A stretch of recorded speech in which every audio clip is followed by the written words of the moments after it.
Podcasting is more than just talking. It's listening. BSing with Bob Schmidt. Small business owner, author, improver. I think the best part of the resume, though, is she's a friend of mine. Lisa Olson wrote the book, Laughs on Rye. Lisa, welcome to the show. Hey, Bob. Thank you so much for having me on this podcast. I certainly enjoy the other ones that I've caught of yours. So being an improver, the biggest part of being an improver is the yes and. Is that the way you've lived life? It certainly isn't a bad way to go. When you go with someone, the yes and is not just building on something they said, but it's also showing that you're listening, and that's a very respectful way to be. So whether it's to your parents, to your own children, coworkers, your teacher, yes and shows that I'm listening to you. It's weird to interview somebody that you know, because a lot of times when you're interviewing somebody that you anticipate that you know the way they're going to go, and sometimes you don't want to step on feet by asking the questions that you would normally ask. So I'm just going to pretend I don't know you, Lisa, which is probably something I should have done many years ago. I get that a lot. You probably would. First, I want to ask you, the first question is, your book says that it's written by Lisa David Olson. Yes. Is David really your middle name? Not the one that was given to me when I was a little tiny, cute little baby, but it's the one I adopted for writing. If you look up Lisa Olson on the interwebs, there's going to be a lot of us. Okay.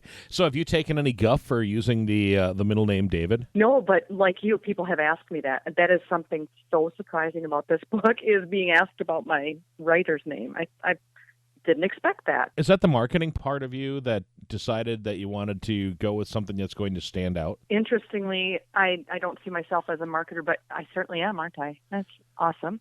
I do believe that. I think it does make me stand out a little bit further. You know, I thought about doing initials with the last name or something like that, but again, it's all about that search engine and being standoutish from a common name. When somebody thinks of Lisa Olson, what do you think they think of? They think of, holy cow, was every woman born in the 60s adopting the last name Olson?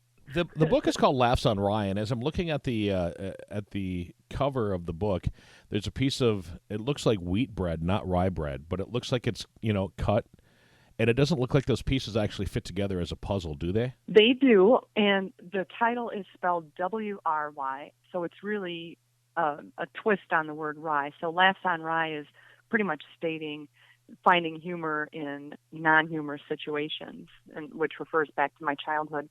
Regarding the cut of the bread, maybe you're hungry right now noticing that, but it actually does fit together, and that honestly is representing like a broken heart. But there's a little baby chicken on there that represents humor. So humor through the tears, I guess you could say. Does a flower represent beauty, and then the butter knife represents tragedy? Oh, my. Let's say that it does. That sounds pretty deep. The flower was from my son, and that's a real flower, and it's just too pretty to leave out of the picture. And I took that picture with my cell phone on my kitchen table. Really?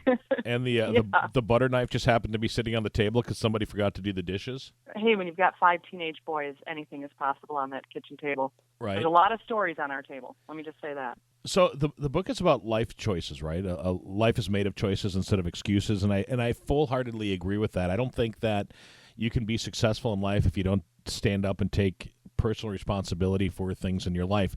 Have you been able to do that your entire life, Lisa? I'd say as a kid I could not, but you look at the angst-ridden teens, I certainly was one, but I did leave home when I was 17. Things were pretty bad with an alcoholic, abusive mom, physically abusive, and in a very scary way. We were beaten pretty bad at different times, my 3 siblings and I. I would say the youngest one was more protected from it, but the rest of us would be pulled out of the bed in the middle of the night. Who did this? Who did that? You're going to stand here until you tell me who did it, and one of us would just say, I did it, whatever it was. Things like that. So to this day, I have night frights, even though I'm old enough to know better. But when it comes to making choices instead of excuses, I chose humor as my path. I chose humor as my path to get through it. Where if I chose excuses, I'll tell you, some people do that. One of my siblings was pregnant and then married at 19. Another one moved far away. One of them has lots of issues and blames the whole wide world for everything. And it's, I'm just not close to the younger one because of that. it's just not the way to live. Just stand up, make your choices, get through it the best you can, and quit blaming. You can't move forward if you keep looking back. Absolutely. Have you been able to make peace with your past life? Yes, I would say some of the hardest conversations in my life were looking in my mother's eyes as she was aging and saying, how could you have done this? How could you have drank, and knowing that drinking was going to make you not see your own grandsons, my two sons? Or how could you have hit us and think that that was making everything good? And she did look at me and apologize at one point. The last, I think, 8 to 10 years of her life, she was sober because she almost died from alcoholism. I wrote about that story in the book. We were estranged at different times. We were together at different times. This certainly is not a book about slamming my mom. She had her own junk, and it trickled onto us. And I made peace with it because I forgave her. What if that's the best she could do? All I know is I wasn't going to raise my kids that way. You answered my next question. I was going to ask if you had a chance to forgive your mother. I did. And like I say, luckily to her face. And, she passed away in 2014. And real bittersweet, I wasn't with her at that time. I had to separate myself from her. That's the hard choices in life. Just because family is blood doesn't mean you owe them every phone call, everything. You don't. Not all families are tight. If you have one like that, awesome. Hug them, love them. But if you don't, find your own family. Most of my family are all my comedy people. Right. And they know me, and some of them know me better than my own family, that's for sure. But, I did forgive her in person and later in having to write her obituary. No one else could do it. Were you able to put any humor, any Lisa Olson into the obituary of your mother? Interesting part is I remember the table I was sitting at in the coffee house I was sitting at as I was putting it together. I was quite in shock. I had not planned that was going to be what I was doing, but it just turned out to be what had to be done. And in seeking all the, stats that you have to seek for someone's obituary, calling the schools and finding out the years that they had it, that they graduated, and things like that, I touch on the things that she did so well. She always brought food wherever she went. She loved to sew clothes, and she was knitting for people as gifts, even donating hats to the oncology department at a local hospital. And there's those things that in telling her story in her obituary brought those memories back to me. A really horrible thing in my life is I don't have those memories easy. Somebody has to remind me, or I have to see something or touch something to remember. So you could probably tell me who your 6th grade teacher was? Yeah, Mr. Gray. I don't have that. Really? Yeah, so that's good. So you pushed all your childhood memories out of your head? Not, when you shelf things like that, you can't choose what you get to have. So when you say, gosh, I was going to have a friend over, but mom had another episode or whatever, and now I don't get to have that. There's a story in there where I contemplated taking a handful of pills. Obviously I didn't. But those kinds of things, you can't pick and choose what great memories you're going to have. I have the kind of memories that are more like everybody remembers where they were when John Lennon was shot. Things like that. I can pick those big ones, but I don't have the little ones. Do you think that the childhood that you had made you the smartass that you are? Absolutely. The sarcasm to cover up how I'm feeling, the deflective humor so that you don't know I'm not well educated. Heck yeah, that's who I am. I was just never brave enough to talk about it before. Lisa, actually, reading in the book and seeing the articles that have been written on you locally, and then just listening to a couple of the interviews that you've had with people, I was shocked to find out that you didn't graduate from high school. And I would think that a lot of people that know you would probably feel that way as well. But, I found out later in life that there are a lot of people that are very successful, such as yourself, that didn't graduate from high school, that use that to propel them into the next, stratosphere of what they're doing. And there again, it's about choices. I so regret, and, that is one thing that can nearly bring me to tears is, what if I had graduated in a regular way? And what if I had gone on to college and had the support of both parents to push and see me through? You see, that's another opposite I'm doing. I really pushed my kids through school and, empty your backpack. Let's look through your papers. Or nowadays, open up your computer. Let's see what's due. And I would ride that. And I'm sure that comes from me not having that support and not having those questions. Am I bitter about it? No, but it makes me a stronger parent in saying I am involved and I do want to know about your life. And it's hard to say, yeah, I didn't graduate, but I did go on to get my GED and I did dabble in some college classes. I just have not gone on to get a degree. I've always worked, since I was 14, I've always worked at least 2 jobs. Just always have. Now, is one of your jobs your business? Yes, I currently work full-time as a city employee, but I also have a comedy troupe that I run. And through that, I also have speaking gigs. And we do improv for corporate parties, private parties. We put on 2 full shows a year. One of them even runs 3 whole weekends. That's a lot of shows. And we write them all ourselves, direct them, do our own promotions, and just really are lucky to have a great following in town. And we try and keep everything corporate clean, and I'm super proud of that because that's a harder choice. Oh, absolutely, because going dirty is always the easy choice. Let me ask this, because you're selling something that most of the people that I've talked with have a tangible good. You're selling an intangible. How difficult is it to sell the thought or an idea of something? Well, hopefully they've seen or known about us, and nowadays with clips on the internet, it's great because they can get a glimpse to see, yeah, I would like that for my party. When I tell people that we are interactive comedy and we'll get your whole room involved, that's appealing, because a lot of people will have pretend it's your wife's business party. You're not going to be in on the jokes that they have when they make some sort of a joke about still in accounting. You're not in that. But when we come in, we're asking the whole room for a suggestion. Give me an idea where 2 people might meet. Give me an unlikely sporting event. Whoever calls that out, now the whole room heard it and we're all involved. So that's interactive comedy and we're all enjoying it together. And the energy of a room, the give and take of the whole room is pretty unmatched. And we don't need a lot of props. We barely come in with anything because it's just us playing with the room and the give and take of humor and ideas back and forth as we create sketches right there on the spot. It's darn fun. What was the first time that you realized that you've got that gift? Well, I do write about some of that. I was very young. One of my earliest memories was the first joke I ever told was in, let's say it was 3rd or 4th grade, and a boy and I, and see, here's where you'd remember the boy's name. We were hiding behind a hay bale, and we stand up, and I say, why is tennis such a noisy game? And this little boy says, because everyone's raising a racket. And that's when I knew I had it. I knew I was going to be a star. Not really. Watching Carol Burnett growing up and loving the sketch comedy and kind of escaping, pretending that she was my mom. And, I knew back then that she grew up in an alcoholic home and she stayed with her grandma. And I always thought, what if I could live with Carol Burnett? Wouldn't that be awesome? And so I would always fantasize that way. My Barbies were such a good audience. I'm telling you, they craved my performances, my singing, my costume changes, like the Cher show, Sonny and Cher.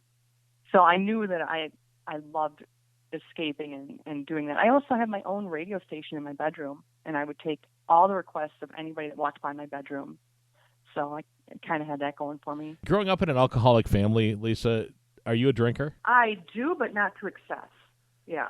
So it wasn't a give or take, it wasn't all or none in that situation. It was basically that after dark, that's when things would happen with Mom. So it was just a different type of drinking. She drank to excess in the evenings, but in the day, she was just your normal, everyday person you'd run into. Right. For myself, it doesn't affect me that way. If I would have more than one, I would probably get sick. Okay. Do you ever worry about that, or have you ever worried about catching that disease? No, but I do let my sons know early on.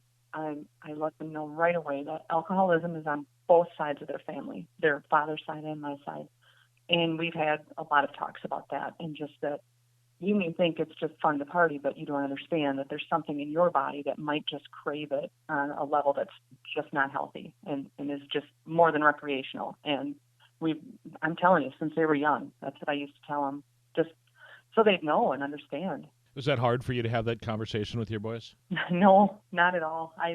I've been pretty transparent about things, not in an inappropriate way, but I'm not one of those mommies who talks in the third person. Now, what did mommy say, Bobby? You know, It's just like, hey, you don't do that, remember? Right. Being a fan of Carol Burnett, have you ever had the chance to meet her? Oh, I write about that too. It was about 6 years ago or 7 years ago now, and my second husband took me to go see her in the cities, and what a fabulous event. And I was in the same room with her. It was amazing. It was in the cities, and I guess she's coming again this June to St. Paul. But when she walked out on that stage, I didn't expect this. Tears just started rolling down my eyes, and in my brain, it was like, we're in the same room. We are breathing the same air. I can't believe, and it really struck me. You had tears rolling down your eyes when Carol Burnett took the stage. Did you gain your composure? Of course, I wasn't a wreck. I was just like, I couldn't believe it just hit me like that. Lisa David Olson is my guest on the BSing with Bob podcast. A life made of choices instead of excuses, laughs on rye, an improver's memoir.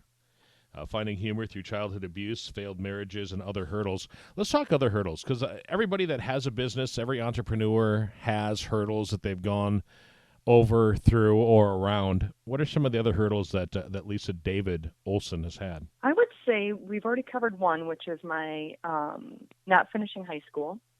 And I would say another one was that with my first hubby, we were together since I was 17, and we lived together a long time, finally got married, and then we were married like 7 more years, and then we had children, and everything fell apart. And that was huge. That wasn't just a failed marriage. That was huge. That was a life change for me, because we're friends to this day, but the whole marriage thing didn't work when we had kids. So it's something we still don't really get, but we grew out of each other for sure when it came to parenting. It just didn't work. So that one was a big shock to me. But he made really good kids. Do you think that it is because I hate to say this because we're friends, but because you weren't the center of attention any longer? Well, I think, no, I think that's a really valid question, but it had a lot to do with our careers that we had going on. I mean, we weren't working same hours. We had a really split life in order to raise these boys. He was running his karate studio, which was really bizarre hours, like 3 p.m. till 9, sometimes 10 at night. And as soon as he'd get home, I was crashing because I was cleaning houses and doing radio. And so our hours were so extreme. I was always getting up at like 4:30 in the morning. So that way we didn't have to do daycare. But that didn't do much for our life. Right.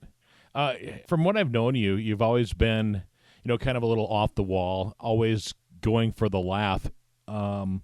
However, in your book, you've got pictures, selfies with strangers without smiling. Was that hard for you to do? Because most of the time, I mean, you can walk around with that, just your picture on the back of your book, not a smile. But when you're around people, you're infectious and you make people smile. Was it hard to get those types of photos from people that you knew and that you didn't know just because you're Lisa? It was a very tough project that I put upon myself, and I called it my Project in Bravery. And it starts on page 64, and I call it Serious Selfies with Strangers. And it's very hard. The first part, even though I'm outgoing, is that just picture a person at the grocery store who might be looking at greeting cards, and to just approach them and say, hey, will you get in a picture with me? Think of that feeling. Next time you're in a public place, think of just approaching someone and saying, will you be in a picture with me? And then they say, okay, hopefully. And then you say, now I want you to look at my camera here, but we can't smile. And by now we're laughing because they've agreed, and it's kind of a joyous moment. Usually a picture is, let's smile. You can't laugh, so I'd have to take a few.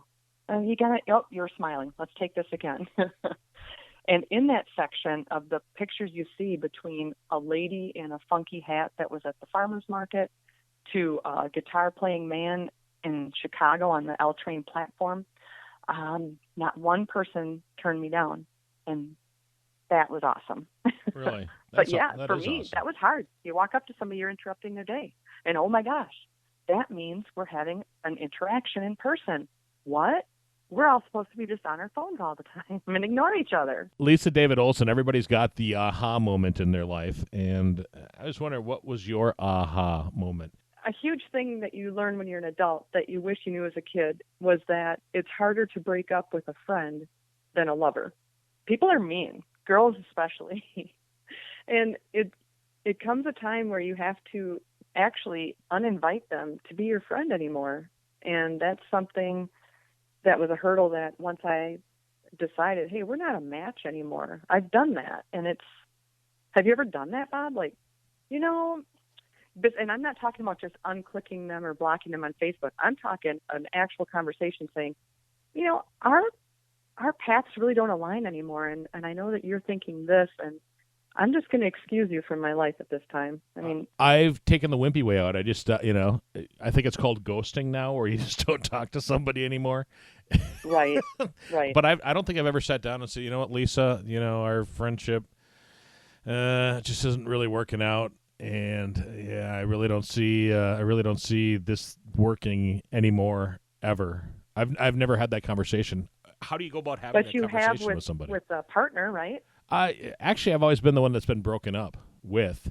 Oh, okay. I've been married 28. I've been married 28 years, man. It's been it's been a long time, and That's I'm sure crazy long. I'm sure my crazy wife has probably wanted to have that conversation with me, but she's probably chicken to have it too. So here we are, 28 years in. That is really an incredible milestone. I just got to give it to you. That is really incredible. Well, it's more on her part than on me, but. No, I know. Absolutely. But still, that is amazing. Good for you guys. So why did you write a book? I was working on a book a couple of years ago, and I've always wanted to have a piece of me on a shelf, I guess. It just like you go into even Barnes & Noble, and like I was telling you about Tom Roberts, who gave me a review on the back cover, and I went to Barnes & Noble, and I bought his mindfulness notebook. And I was like, that's a guy I know, and his book is on the shelf. I just thought I always have set high goals, and I just want to run for them. And this was one. And I had set up with a publisher a few years ago and gave them a few $100s and couldn't write. I just couldn't find my rhythm. And then they folded as a publisher and sent me half my money back and said, sorry, we're just not producing books anymore. Your project didn't come through in time. So, I break of thee, just as I was talking about how you break up with friends. They did it in a gentle manner. And then I started to write. So sometimes you take off the pressure and then you can kind of open up your brain and just go for it. And I gave a shout out to Boyce the mailman in the beginning of my book. And he's a man that I would see at the coffee house, and he comes to heart shows. And he is an actual mailman, and he would come by and say, I saw you on TV last night. And I was like, what do you mean? He goes, oh, Carol Burnett was on.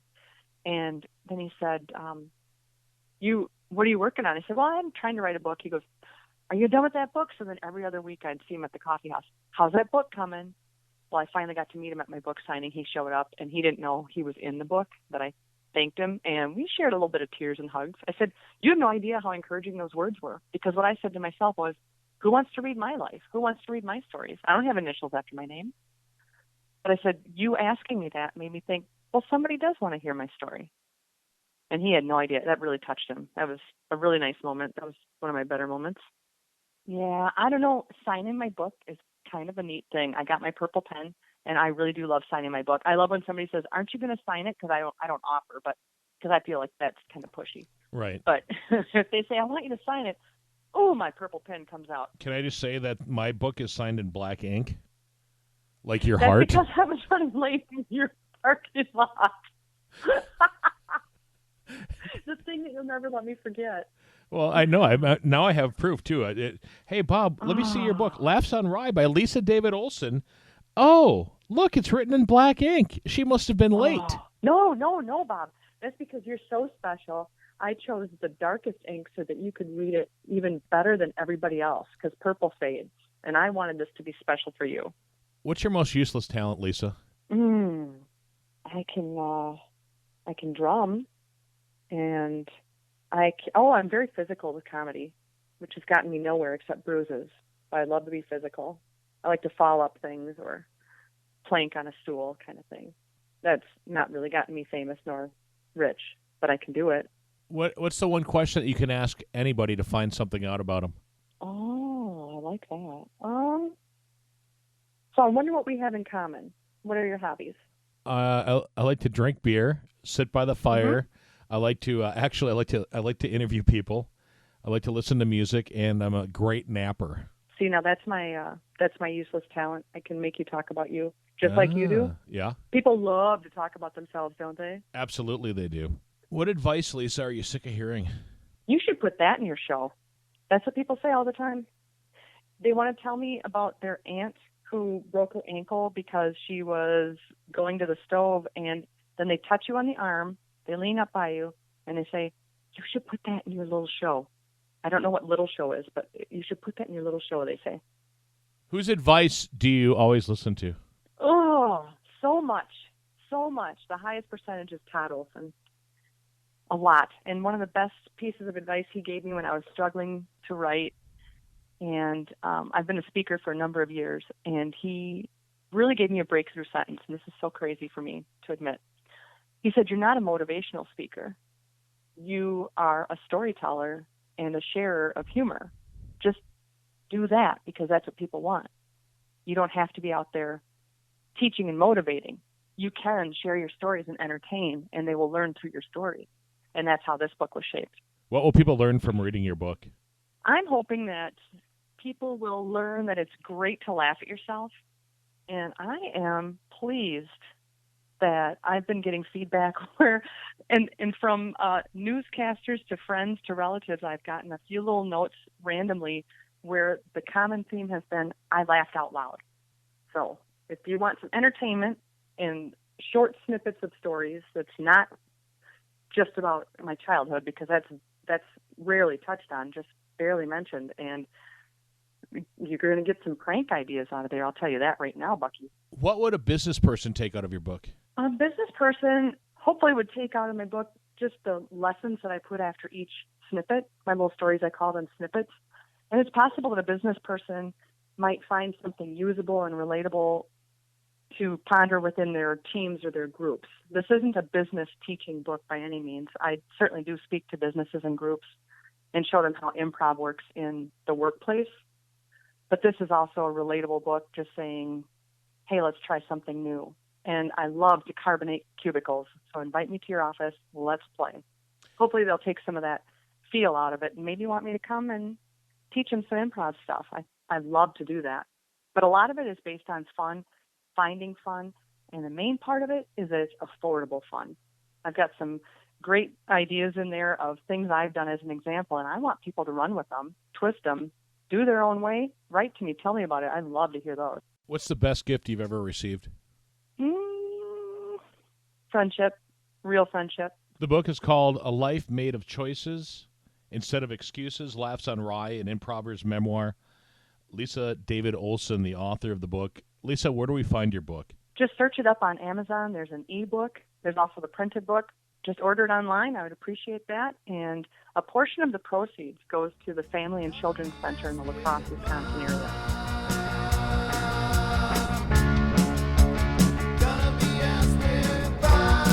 The BSing with Bob Schmidt podcast is brought to you by Orange Computer. Find them online at orangecomputerlax.com. This has been another podcastforhire.com production.